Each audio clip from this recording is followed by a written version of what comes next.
Bonjour à toutes et à tous, bienvenue dans mon cabinet à Port-Fréjus.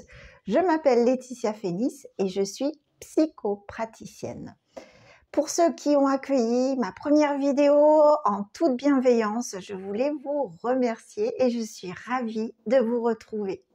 Aujourd'hui, je vais tenter de vous présenter de la manière la plus accessible possible une de mes méthodes de travail, à savoir la psychothérapie analytique. C'est parti!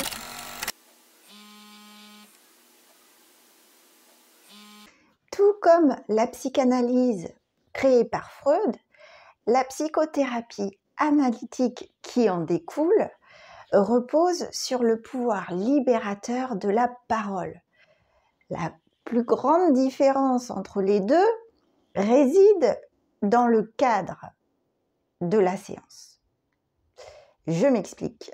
Je suppose que vous avez tous cette image en tête du patient qui s'allonge sur le divan, qui parle de tout ce qui lui passe par la tête, et du spécialiste derrière, le psychanalyste, qui est assis en retrait et qui intervient de manière très ponctuelle. Un peu du style je vous écoute.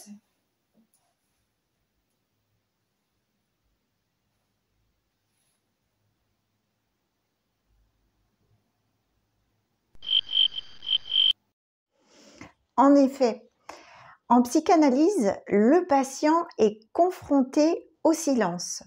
Ce qui intéresse le psychanalyste, c'est de voir comment, par quels mots, le patient va chercher à combler ce vide que laisse le silence auquel il est délibérément confronté. Pour ma part, au cabinet, j'ai opté pour la psychothérapie analytique. On est assis en face à face, il y a un libre-échange entre le patient et moi. Le patient m'expose ses inquiétudes, ses angoisses, ce qui le gêne au quotidien. Et à partir de là, on part en investigation. Parce qu'il y a ce qu'on appelle une alliance thérapeutique qui se crée dès la première séance, avec l'écoute, avec la parole libre, sans retenue aucune. Il y a un duo qui se forme entre le patient et moi, et on met nos petits impairs tous les deux de détective et on part à la recherche des origines de ces blocages, de ces gênes, de ces inquiétudes.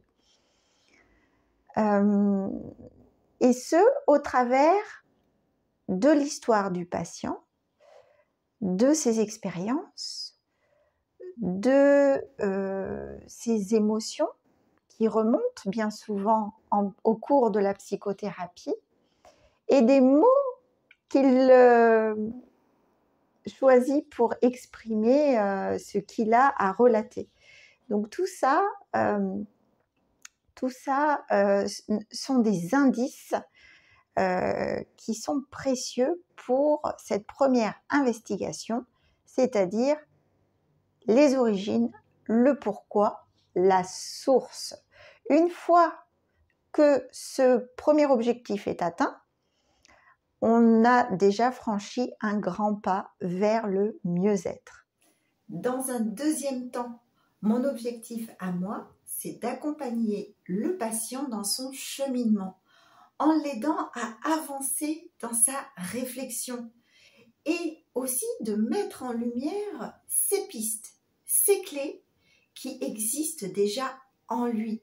Parce qu'il faut savoir que les solutions, c'est le patient qui les a. Il n'en a juste pas conscience, il ne les voit pas ou il ne les voit plus. Donc mon travail à moi, c'est de proposer des pistes de réflexion. Attention, je n'en n'apporte pas, je propose, c'est différent. Je n'apporte pas de solution non plus. Je propose des pistes de réflexion puisque les solutions, au final, c'est le patient qui les détient et ce, depuis le début en fait. Au terme de la psychothérapie, le patient doit être à même de surmonter cette même situation qui initialement le plaçait en difficulté. Non seulement de la surmonter, cette situation, mais aussi de l'appréhender d'une manière positive. Là, une fois que cet ultime objectif est atteint, la psychothérapie et sa magie ont encore opéré, on le sait, et c'est très très fort à chaque fois. À raison d'une séance toutes les semaines ou d'une séance toutes les 2 semaines, on peut s'attendre à une belle évolution en quelques mois seulement. En psychanalyse, on va dire que le cheminement va être beaucoup plus sur le long terme. En général, une psychanalyse dure sur plusieurs années. Voilà pour la différence entre les deux disciplines. J'espère que le contenu d'aujourd'hui vous aura plu, vous aura intéressé, peut-être renseigné. En tout cas, si vous désirez consulter, je pense que le plus important, c'est d'essayer de trouver la psychothérapie qui sera la plus à même de vous mettre à l'aise. Car il n'en existe pas d'idéal ni de miraculeuse, sinon ça se saurait. Par contre, il existe tout un éventail de psychothérapies qui sont susceptibles de vous correspondre. C'est un choix personnel, complètement individuel. Dans l'idéal, il faudrait que une psychothérapie existe pour chaque individu sur cette terre. Mais c'est un peu compliqué. Voilà, donc je vous remercie de m'avoir écouté, d'avoir pris ce temps. Je vous dis à très très vite pour une prochaine vidéo si le cœur vous en dit. Et en attendant, prenez bien soin de vous car la personne la plus importante,